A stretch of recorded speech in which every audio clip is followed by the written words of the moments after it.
Okay, so I saw something that's genuinely disturbed me very hard, and it's nothing. It's not a knock on wrestling. It's not a knock on people who enjoy this move, but it's just something that's kind of sparked a conversation for me, and it's something that I've seen on Twitter, make the realms and the IWC, and it's just something that kind of took me, and I don't know, it made me want to just talk about it because I just feel like it's such a goofy but interesting topic. Okay, so let me just get into this. So I want to get into realism. I like to get into realism in professional wrestling. I think fake pro wrestling, even though it's fake, should be relatively realistic.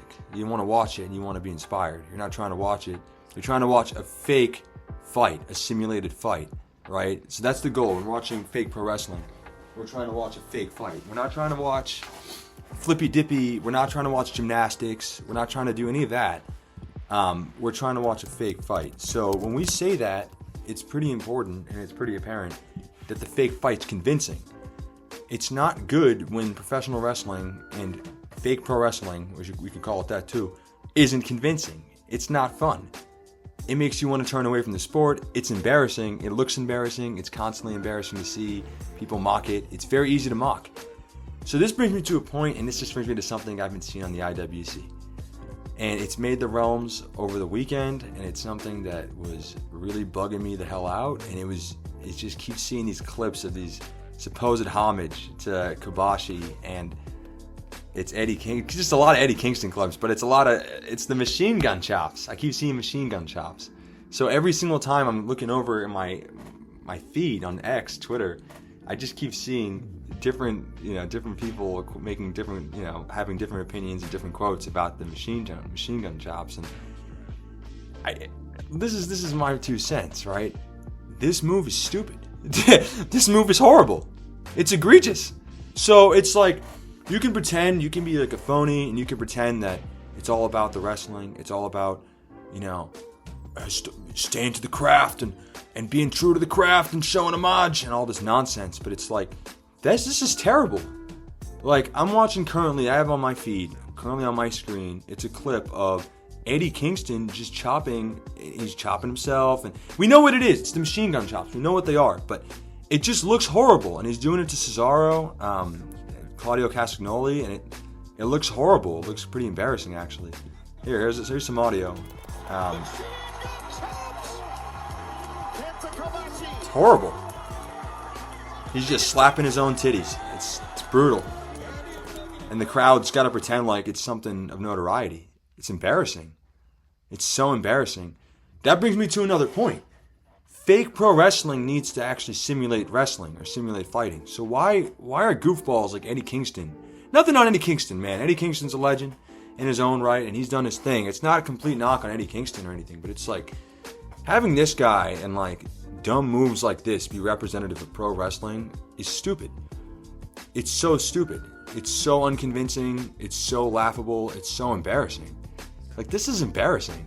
And Cesaro's like this big guy, remember? Cesaro's 6'3", 6'4", 6'5". He's giant, he's jacked, he's way stronger, he's way more convincing than Eddie fucking Kingston, mind you, okay? Let's not even start with that. Even though they're pretty similar heights, Cesaro, and pretty similar sizes, I guess, because Eddie's kind of a chubster. It doesn't necessarily mean, they're similar. Cesaro would destroy this guy in a real fight. Anyone with common sense should be able to recognize that. And he's just this big guy, jack chest, he's leaned out. He's just got to take these dumb chops to his titties, man. And he's just got to pretend like they're painful. For the name of the game, for the love of the game. Like, it's horrible. It's egregious. It's genuinely egregious. This brings me to another point in realism. When I talk about realism in wrestling and how we need to keep it kind of realistic to convince people, what we're selling, what we're trying to put out there as a product.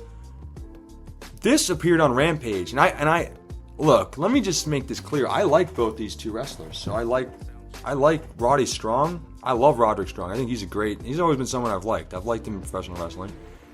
And then he was going up against Big Trouble Ben Bishop. So this was last week's Rampage, all right? Not that anyone really was watching it. But I saw this, and I actually watched the episode, and I remembered this guy. I was just like, I remembered seeing this segment. I'm like, Ben Bishop is 7 foot tall. At least he's built like that. I think he's 6'8" or something, but he's like 7 foot, whatever. He's 7 foot tall. He's huge. Okay, he's huge. Okay, so even if he's 6'8", whatever, he's huge. And he's giant. He used to be a goalkeeper. I can't remember for what team. Fuck. Might have been Calgary or Toronto. I don't remember what team. But he didn't, either way, he was for some team in the NHL. And look, man, he's a baller. He's a baller, Ben Bishop. All right, I like this guy. He's got tons of charisma. He's got tons of swagger. But here's a clip, right, of Ben Bishop, who's about 7 foot tall, jacked 7 foot tall guy, getting like in a serious, legitimate squabble with Roddy fucking Strong. Who's buying this? Who's buying this? And you know who wasn't buying it? His wife, Ben Bishop's wife. When he posted this, when he posted his TikTok, you should go to his account and see this TikTok of his wife reacting to his clip. But this is like kind of what inspired me. I'm like, this is ridiculous. Like, this is absolutely ridiculous. It's so and AEW does this more than WWE. I guess, maybe, kind of, sort of. I don't really know. But this is just ridiculous. I mean, Ben Bishop is 7 foot tall, giant, and he's getting in a serious squabble with 5'10" Roddy Strong. It's a joke. It's a joke. It's such a joke. Like, why? And Roddy Strong won, via a knee. I guess that makes sense. If he was gonna beat him, it's like he's gonna knock him out. All right, you're gonna have to knock him out, or you're gonna have to make him tap. I don't know. I guess it's the only two ways you could realistically beat him. But it's like, who's buying that? Be real. Who's buying that? Who watches that on TV and goes, that's realistic. That's real. They're simulating a fight. It's like, look, you can push Roddy Strong, and this applies to other wrestlers, not just Roddy Strong. Guys who aren't gigantic. You don't have to put him against Ben Bishop. You can put him against people who look like their size, who kind of match up with them. I don't think that's like unrealistic to say, right? It's like, wow, who's buying that? Seriously, it's so bizarre. It's such a bizarre thing to do.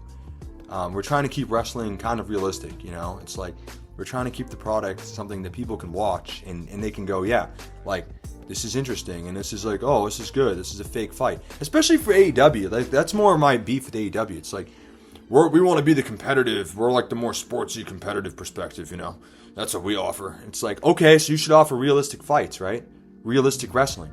And they do that a lot, but it's like, this is not it. This is a horrible, horrible example, and it's one that just drove me crazy. Like, between that and the machine gun chops, I'm like, how do you watch an episode of AEW unless you're like a hardcore wrestling mark? Unless you're a hardcore wrestling mark and go, yeah, this is a really fun product. Like, this is goofy. It looks goofy. It looks goofy. It looks tragically goofy. I hate to say it. But yeah, I don't know. That was something that I just thought was kind of alarming. Like, I don't know. More machine gun chops. Here's another one. This is Eddie Kingston. This is David Finlay. And look at him. He's not selling the chops. And everyone's like, well, he's not selling the chops. And then Eddie takes him over and he gives him some real machine gun chops. Real machine gun chops. It's as if it's not embarrassing. It's just so embarrassing, man. It's embarrassing. It's not good. It's not good at all. It's not good at all. That is not good. We don't need that. People don't need that. I'm sorry. It's not interesting wrestling. It doesn't make the product better. It doesn't convince people to watch it. It's boring. Like, that's boring. Keep it realistic. Keep it to the point. And this is my last point. This is going to be the last example I use. And this is one that was on Monday Night Raw recently for me. That, again, another one that just like, this is a person who I feel bad for because I don't know how he's supposed to be used correctly, to be honest, but it's Braun Strowman. So on Monday Night Raw, Damian Priest went against Braun Strowman in this match. For some weird reason, Damian Priest was in the mid-card. He was fighting in the 9 o'clock hour against Braun Strowman, which is horrible, by the way. That's horrible. He's the world champion. So even if Sammy's okay, I get it. I guess Sammy has a title and he's defending his title, so that's the main event. That's fine.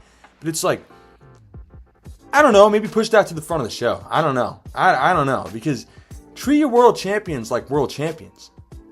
They're the main event of your show. They're the headline of your show. Like, Braun Strowman, against Priest it's not like he's facing a jobber. Like Strowman's he's built up as real competition in this case. So, but he goes against Strowman, and this one isn't too egregious because Priest can kind of match up with Strowman almost. Like they're not too off in height, but Strowman's huge. Strowman is huge. Strowman is huge. I don't know who's supposed to lose to Braun Strowman. It bothers me too much. I'm like, man, in this case, it almost worked because it just about worked. Because Priest is the champion. Priest is pretty big. Like, he's tall. It's fine. It's fine. But it's like, who is this convincing? Like, this is not, like, Braun Strowman. Braun Strowman's got a weird place in professional wrestling. Because I don't know what he's supposed to do. Exactly. He's not, he's really fucking big and he's really tall. So, and he's way bigger than, way taller than everyone else. So I'm not really sure what he's supposed to be doing. Right? Like, what do you want him to do? Is he supposed to lose to people? Like, convincingly? Like, smaller men? Like, much smaller men? That doesn't make any sense. Realism's necessary. Realism's really necessary. We can't, if we allow crap like this to constantly go on and to be representative of professional wrestling, it doesn't grow the sport, or grow the product, I should say. It doesn't convince people, and it turns people off pretty fucking fast. And let's just be real, it's embarrassing. Machine gun chops are very embarrassing. You can't convince someone that's, you're fighting someone, and that's a realistic move. Like, that's something you would do to someone in real time. That's just, it's embarrassing actually. So